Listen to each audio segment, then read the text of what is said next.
امام صاحب رحمۃ اللہ علیہ سے کئی بار منقول ہے کہ سامنے سے وہ بندہ آ رہا ہوتا جس کو امام صاحب نے قرضہ دیا ہوا تھا اور وہ نہ دے سکتا تو وہ راستہ بدل لیتا، تو امام صاحب اسے بلا کے کہتے میں نے آپ کو قرضہ معاف کیا، آج کے بعد شرمندہ نہ ہوا کر۔ اتنے اموال کا مالک۔ ایک بار بادشاہ نے انہیں اپنے دربار میں بلایا اور 1000 اشرفی دی۔ اشرفی ایک دینار ہے، اس زمانے کا دینار گولڈن اسپیرو، سونے کی چڑیا ہوتی تھی، وہ 1000 دانے آپ اندازہ لگائیں اس نے دی، اور بادشاہ نے بڑی شاطرانہ انداز میں اس کے نمبر نوٹس کروائے کہ جب نوٹ ہو جائیں گے نا امام حنیفہ یہ چلائے گا، جب اسے استعمال کر لے گا اس کے بعد اس کو بلا کر یہ لالچ دیں گے۔ ایک عرصہ گزرا، اس کے پاس رپورٹ نہ آئی چلنے کی۔ آخر اس نے کہا ہوگا یہ شہر سے باہر جو جاتے ہیں نا سفروں پہ وہاں چلا آئے گا، بڑا تیز ہے، تو اب اسے بلایا اور کہا کہ میرا وزیر بن جا، آپ یہ دینی امور لوگوں کے نپٹاتے رہنا۔ امام صاحب نے فرمایا کہ آپ کی بات اپنی جگہ، لیکن میں اس کو حق نہیں سمجھتا، میں نہیں لے سکتا یہ چیز۔ انہوں نے کہا ہمارے ٹکڑوں پہ پلنے والے ہمارے سامنے نہ ہمیں بولتے ہو تم، میں نے تمہیں اتنے پیسے دیے تھے، نکالو وہ پیسے۔ اچھا 1000 اشرفی آج کے دور کا اندازہ لگائے نا، کم از کم یہ 1 کروڑ روپے بنتے ہیں۔ یہ کوئی چھوٹی موٹی رقم نہیں ہے، کوئی لاکھ 10 لاکھ کی بات نہیں ہے، یہ 10 ملین کے لگ بھگ کی رقم ہے۔ تو امام صاحب نے کہا جی بہت اچھا۔ امام صاحب رحمۃ اللہ علیہ جب بادشاہ کے پاس گئے تھے نا، اس کی نیت کا علم تھا، اپنی کوٹ کی جیب سے وہی مہر لگی ہوئی رقم اٹھائی کا یہ لے لے، یعنی اس طرح خودداری کی زندگی گزاری ہے۔ ایک بار بڑے بادشاہ نے بلایا ابو جعفر منصور نے بغداد میں اور کہا کہ اس بندے کو چیف جسٹس بنانا چاہیے، جب میں چیف جسٹس بنا لوں گا تو میرے چھوٹے موٹے کام عوام میں نظر انداز ہو جائیں گے، وہ کہیں گے اتنا بڑا بندہ اس کے ساتھ ہے۔ تو اس کو علماء نے کہا بھئی اس سے گفتگو کرنا مذاق نہیں ہے۔ 300 مولوی اس نے بلائے اور رات کو پوری تیاریاں کرتا رہا بھی یوں کہوں گا یوں کہوں گا یوں کہوں گا۔ صبح امام صاحب طلب تھے دربار میں، جب امام صاحب تشریف لائے تو بادشاہ نے انہیں کہا کہ ہم نے فیصلہ کیا ہے آپ ہمارے چیف جسٹس بن جائیں، قاضی القضات۔ تو امام صاحب نے فرمایا انی لست لأہل، میں اس کا اہل نہیں ہوں۔ چیف جسٹس بننے کے امام صاحب اہل تھے، مراد ہے کہ میں ظالم کا ساتھ دینے کا اہل نہیں ہوں، ظلم کا ساتھ نہیں دے سکتا کہ میں تیری دنیات پر تو اہل بیت پر اور باقیوں پر ظلم کر اور میں تیرا ساتھ دوں، یہ مجھ سے نہیں ہو سکتا۔ اصل یہ مطلب تھا انی لست لأہل، میں اس کا اہل نہیں ہوں۔ بادشاہ کو غصہ آ گیا، انہوں نے کہا جھوٹا ہے تو، قد کذبتا، جھوٹ بولتے ہے۔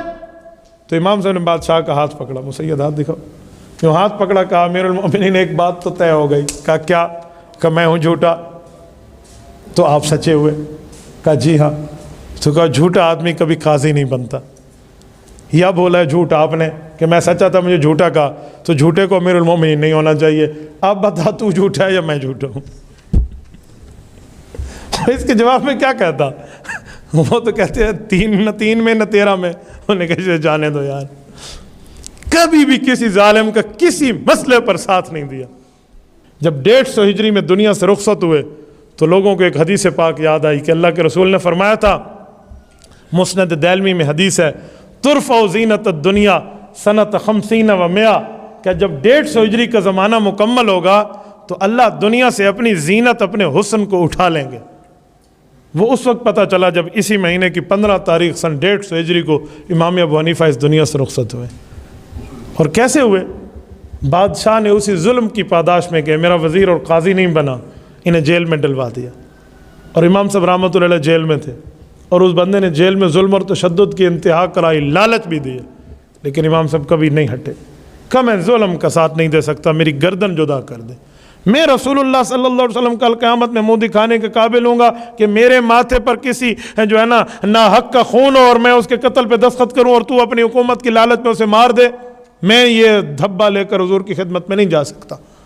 بڑی بڑی لالچ آئیں لیکن امام صاحب بالکل نہیں ہٹے۔ آخر جب اس نے دیکھا نا کہ یوں کام نہیں بنتا تو اس نے امام صاحب کو پانی میں زہر پلوا دیا تھا۔ جب انہیں پانی پیا تو پہلے گھونٹ میں سمجھ گئے، انہوں نے پانی سے انکار کیا، تو وہ جو اس کے کارندے ٹھہرے تھے انہوں نے باندھ کے امام صاحب کو زور زبر سے پلوا دیا زہر۔ اور جب زہر اندر چلی جائے تو اس وقت اگر جسم کو یوں دبایا جائے نا یا مارا جائے تو زہر جلدی پھیل جاتی ہے، یہ میڈیکل والے کہتے ہیں۔ تو انہوں نے کوڑے مروانا اوپر شروع کر دیا تاکہ فوراً اس کی زہر پھیل جائے۔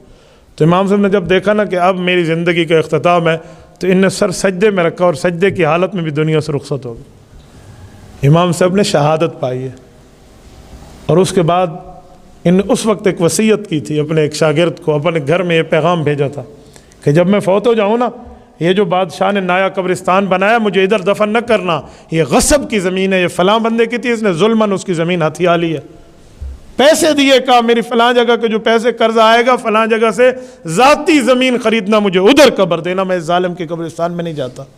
خیزران ایک جگہ ہے، اس زمین کو خریدا گیا بغداد میں، ادھر امام ابو حنیفہ کی قبر بنی، اور پتہ نہیں کتنے دنوں تک لوگ قبر پہ آ کے جنازہ پڑھتے رہے۔ اس وقت بغیر کسی ٹیکنالوجی کے اعلان کے امام صاحب کے جنازہ پڑھنے والوں کی تعداد 50,000 تھی، یہ پہلے دن کا جنازہ۔ اور جب امام صاحب کا جنازہ اٹھا اور دنیا آئی اس پر، وہ کہ رش پڑ گیا، تو بادشاہ کو اس کی بیوی نے کہا کہ تو زندہ رہ کے بھی ہار گیا، ابو حنیفہ نے مر کے بھی تجھے شکست دے دی ہے، کہ وہ لوگوں کے دلوں کا بادشاہ ہے، وہ لوگوں کے دلوں پہ راج کرتا ہے، اور اس نے مر کے بھی تم سے بدلہ لیا ہے، تیری غصب شدہ زمین میں اس نے اپنی قبر بھی نہیں بننے دی، کہ اپنے ذاتی پیسے سے اس نے اپنے لیے جگہ خریدی اور وہاں اس قبر ہے۔ بغداد میں مقبرہ خیزران، یہ امام صاحب کی قبر ہے۔